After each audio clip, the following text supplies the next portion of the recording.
তম ভুক্তম স্বৰ্গলোকম বিশালম ছিনম পুণ্য মৃত্যু লোকে বসন্তি। পুণ্যৰ ফলত মানুহবিলাকে যজ্ঞ কৰি স্বৰ্গলৈ যায়। স্বৰ্গত যেতিয়া যজ্ঞ পুণ্যত যেতিয়া ক্ষয় হ'ব, পুণ্য যেতিয়া ক্ষয় হ'ব, তেতিয়া মানুহবিলাকক ঢকা মাৰি স্বৰ্গৰ দেৱ দেৱীবিলাকে ঢকা মাৰি আকৌ নৰকত পেলাই দিয়ে। ঔ হৰি ঔ ৰাম। আৰু সেই যুগৰ যুগ ধৰ্ম আছিলে ত্ৰেতা যুগত যজ্ঞ কৰা। দেই বাবু, তাৰপিছত আহি গ'ল দ্বাপৰ যুগ। দ্বাপৰ যুগত ভগৱান কৃষ্ণৰ অৱতাৰ হ'ল,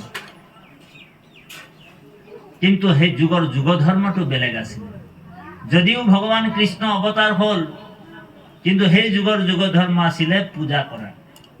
পূজা কৰা মানে কাত্যায়নী ব্ৰত, ব্ৰত বিধান পূজা, এইবিলাক মানে দুৰ্গা কালী ভদ্ৰা যিমান যি আছিলে সকলোকে পূজা কৰিছিলে। আজি যিটো শিৱ পূজা, সেই যুগত মানে শুদ্ধভাৱে পূজা কৰিছিলে, তেনেকুৱা পূজা আছিলে দ্বাপৰ যুগত। যদিও ভগৱান কৃষ্ণ অৱতাৰ হ'ল, কিন্তু ভগৱানক কোনো ভগৱান বুলি চিনি নাপালে। মাত্ৰ ৪-৫ জনে চিনি পালে। এক হৈছে Uddhav, ২ number Arjun, ৩ number Kunti, ৪ number Draupadi, ৫ number Vidur, ভীষ্মই চিনি পালে। এনেকুৱা ৬-৫ জন ৭ জন মানে ভগৱানক ভগৱান বুলি ভাবিলে। বাকী যিমান যদু বংশ আছিলে, বিষ্ণু বংশ আছিলে, কোনেও ভগৱান বুলি চিনি নাপায়। এ ৰাম ক্ষীৰসাগৰত আসি লেক ধৰ, মাছে যেন বোলে ইও এক জলচৰ। হেহিমতে কৃষ্ণক পায়া যদু গণে, মনে মানি লন্ত ইও জ্ঞাতি একোজন। তাৰমানে যদিও ভগৱান কৃষ্ণই অৱতাৰ হৈছিলে, তথাপিও ভগৱানক মানুহ বুলি নাভাবে। এই মানুহ বুলি ভাবে, ভগৱান বুলি নাভাবে। যেনেকে উদাহৰণ দিছে, ক্ষীৰসাগৰত যেনেকে চন্দ্ৰৰ পোহৰটো পৰি তিৰমিৰ তিৰমিৰ তিৰমিৰ কৰি আছিল, মাছবিলাকে ভাবে যেতিয়া এই চন্দ্ৰৰ পোহৰটোত পানীবিলাকত তিৰমিৰ তিৰমিৰ ছবিটো দেখা পোৱা যায়, মাছবিলাকে ভাবে যে এইবিলাকো আমাৰ নিচিনা এজন মাছেই বুলি ভাবি লৈছিল। বুজিছেনে? ঠিক যদুগণে, যদুবীৰসকলে কৃষ্ণক নিজৰ জ্ঞাতি বুলি ভাবি লৈছিল। বুজিছেনে? আৰু দ্বাপৰ যুগৰ আয়ু হৈছিলে কিমান? ৮,৬৪,০০০ বছৰ। দ্বাপৰ যুগৰ আয়ু হৈছে ৮,৬৪,০০০ বছৰ। আৰু দ্বাপৰ যুগ পাৰ হৈ গ'ল। কৃষ্ণ যেতিয়া বৈকুণ্ঠলৈ গ'ল, সেই যুগত কলিৰ আৰম্ভ হ'ল, কলি যুগ আৰম্ভ হ'ল। কৃষ্ণ বৈকুণ্ঠ যোৱাৰ পিছতে কলি নিজৰ মানে ৰাজ্য বিস্তাৰ কৰিলে। কৃষ্ণ থকালৈকে কিন্তু কলি আহিব পৰা নাছিলে। বোলে কালিনা অধৰ্মে মিত্ৰেণ বাধিতা ধৰেয়ো ধুনা। কলিয়ে অধৰ্মৰ লগত মিত্ৰতা কৰিলে। ভগৱান যোৱাৰ লগে লগে ধৰ্মও গুচি গ'ল। কলি মানে পৃথিৱীত ধৰ্ম নাই। আন ধৰ্ম কৃষ্ণৰ লগতো গুচি গ'লা।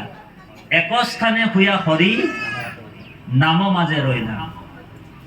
কলিযুগত নামত গোটেই বস্তুখিনি, যিমান ধৰ্মবিলাক আছে, চব হৰিৰ নামতে শৰণাপন্ন হৈ গ'ল। ঈশ্বৰৰ নামত শৰণ ল'লে। দেই বাৰু, তাৰপিছত কি হ'ল? কলিযুগৰ আয়ু হৈছে ৪,৩২,০০০ বছৰ। আৰু কলিযুগৰ যুগ ধৰ্ম দি দিলে। কলিযুগৰ যুগ ধৰ্মটো আমাৰ জগতগুৰু শ্ৰীমন্ত শংকৰ গুৰুৰ প্ৰপন্ন শিষ্য মাধৱদেৱে লিখিছে নামঘোষাত। এ ৰাম সত্য যুগে ধ্যান, ত্ৰেতা যুগে যজ্ঞ, দ্বাপৰ যুগত পূজা, কলিত হৰিৰ কীৰ্তন বিনাই আৱাৰ নাহি খে দুজা। মাধৱদেৱে ষ্টাম্প মাৰি ৰাখি দিলে যে সত্য যুগে ধ্যান, ত্ৰেতা যুগে যজ্ঞ, দাপৰত পূজা, কলিত হৰিৰ নামৰ বিনাই আউৰ নাহিকে দুজা। বলে কলি যুগত হৰিৰ নামৰ বাহিৰে আৰু কোনো বস্তুৱে কোনো ব্ৰত বিধান কোনো যজ্ঞই আপোনাক পূজাই আপোনাক নিস্তাৰ কৰিব নোৱাৰে, বুজিছেনে? তথাপিও যদি আপুনি নামানি কিনি যদি পূজা কৰি আছে, আমাৰ বাপজনে কৈ গ'ল শিৱ পূজা যদি কৰি আছে কৰি থাকক, কাৰো ধৰ্মটো নিন্দা কৰিব নাপায়। হৰি ৰাম, কাৰো ধৰ্মটো নিন্দা কৰাটো ধৰ্ম হ'ব নোৱাৰে। অজ্ঞানৰ বশতে তেওঁলোক কৰিছে, কোনোবা পূজা কৰিছে কৰি থাকক, কাৰণ তেওঁলোকৰ আস্থাটো তাত জড়িত হৈ আছে, তেওঁলোকৰ শ্ৰদ্ধাটো তাত জড়িত হৈ আছে। আৰু কাৰো শ্ৰদ্ধা আৰু আস্থাক আপুনি গছকাৰ কোনো অধিকাৰ নাই বুলি কৈছে। কিন্তু শাস্ত্ৰৰ সন্মত, শাস্ত্ৰৰ সিদ্ধান্ত, শাস্ত্ৰৰ দৃষ্টান্ত, ভাগৱতৰ দৃষ্টান্ত কি বুলি ক'লে? যদি সত্য যুগৰ কামটো যদি আমি কলি যুগত কৰি থাকিম, ত্ৰেতা যুগৰ যজ্ঞটো যদি আমি কলি যুগত কৰি থাকিম, আৰু দাপৰৰ পূজাটো যদি আজিও আমি কলি যুগত কৰি থাকিম, তেনেহ'লে এক্সপায়াৰ টেবলেট খাই থকা নিচিনা হয়। হৰি ৰাম। এক্সপায়াৰ টেবলেট মানে ম্যাদ উপলা দৰৱ। ডেট ফেল দৰৱ খালে কি হ'ব বোলে? স্বাস্থ্যটো উপকাৰ হ'ব না উপকাৰ হ'ব? যদি ম্যাদ উপলা দৰৱ আপুনি খাই থাকিব, তেনেহ'লে স্বাস্থ্যৰ কি হ'ব বোলে? উপকাৰ হ'ব না অপকাৰ হ'ব? এইটো নিজৰ চিন্তনীয় বিষয়, বুজিছেনে বাৰু? সেইকাৰণে আমাৰ মহাপুৰুষ গুৰুজনাই, শ্ৰীমন্ত শংকৰ গুৰুৱে আমাক একশৰণ হৰিৰ নামটো দিছে। বোলে ভকতি ভাণ্ডাৰ দ্বাৰা হ'ব চুৰি, মুকুতি কৈলি উদাস, একশৰণ হৰিৰ নাম ধৰ্ম, ৰাজা কৰু পৰকাশ। ভকতি ভাণ্ডাৰ দ্বাৰা হ'ব চুৰি, মুকুতি কৈলি উদাস, একশৰণ হৰিৰ নাম ধৰ্ম, ৰাজা কৰু প্ৰকাশ। আমাৰ জগতগুৰু শ্ৰীমন্ত শংকৰ গুৰুৱে 12 বছৰ তীৰ্থ ভ্ৰমণ কৰিলে, আৰু যিমান তীৰ্থবিলাকক সকলোকে পবিত্ৰ কৰি দিলে। আমাৰ গুৰু কিহৰ কাৰণে তীৰ্থ ভ্ৰমণ কৰিছে? বোলে তীৰ্থ চাবলৈ যোৱা নাই, বোলে তীৰ্থবিলাকক পবিত্ৰ কৰিবলৈ গৈছিলে। হৰি ৰাম। বোলে কিয়? কাৰণ তীৰ্থবিলাক কলি যুগত চব অপবিত্ৰ হৈ গ'ল। কলিৰ মলিন মানুহৰ পাপ ধুওঁতে যিমান মানুহৰ পাপ ধুওঁতে বোলে গংগাও অপবিত্ৰ হৈ গ'ল। এইটো শ্লোকতো আছে। যেতিয়া ভকত যাব, সেইজন ভকতৰ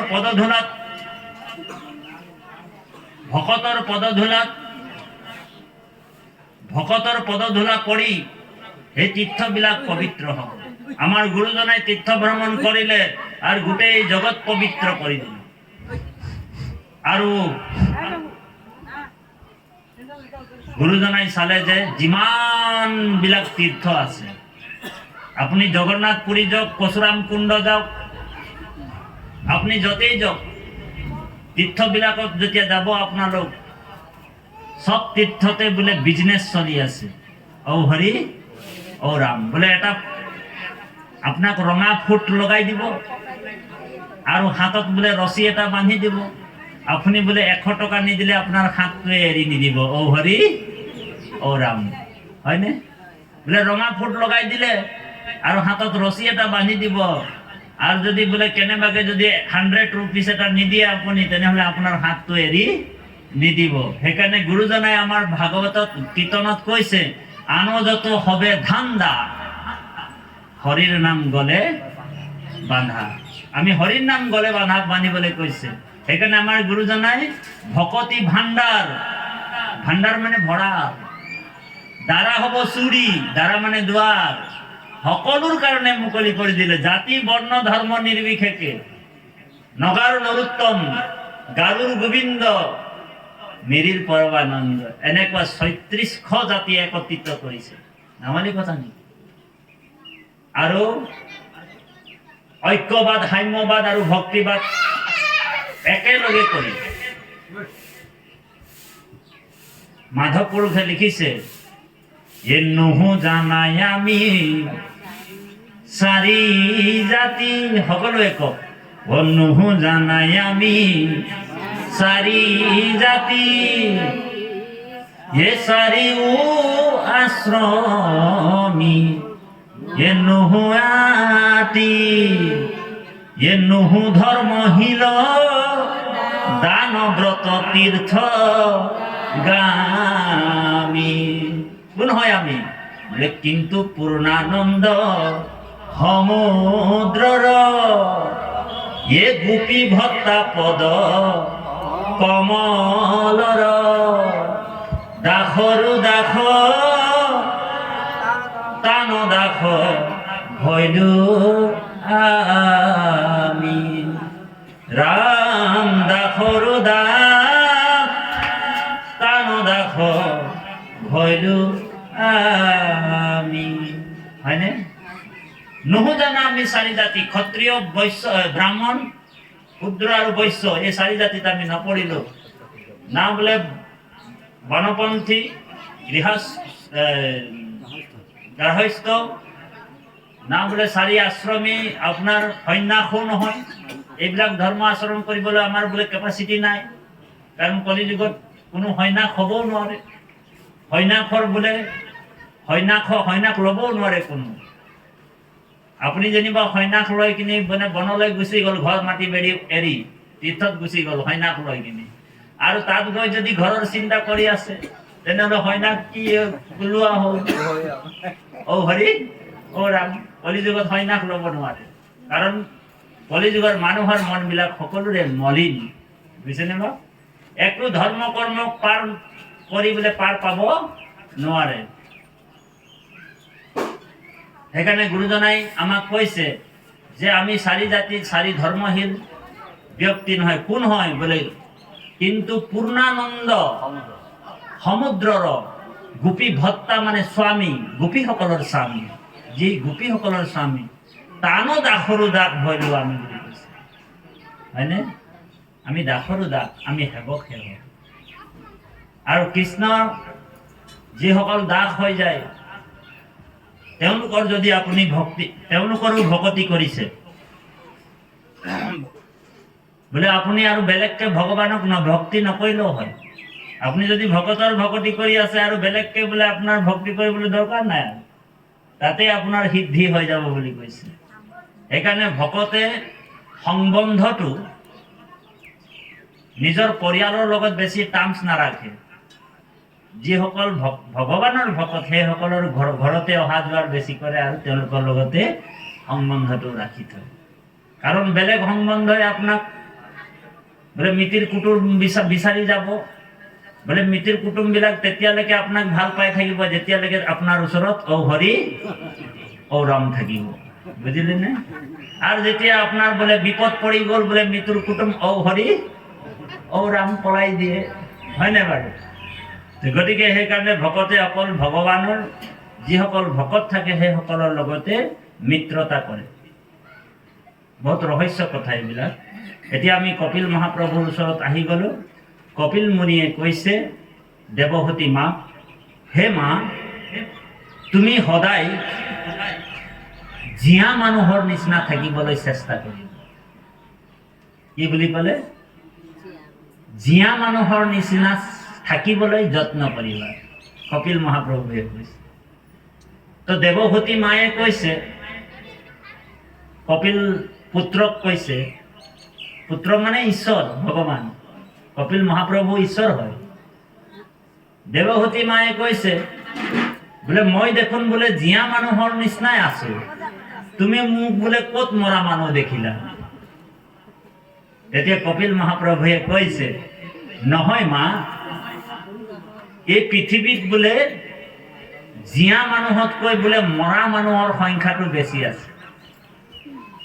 তেতিয়া দেৱহতীৰ প্ৰশ্ন হৈছে, বোলে জীয়া মানুহ কোনবিলাক আৰু মৰা মানুহ কোনবিলাক, মোক আপুনি দেখুৱাই দিয়ক, বুজিছেনে?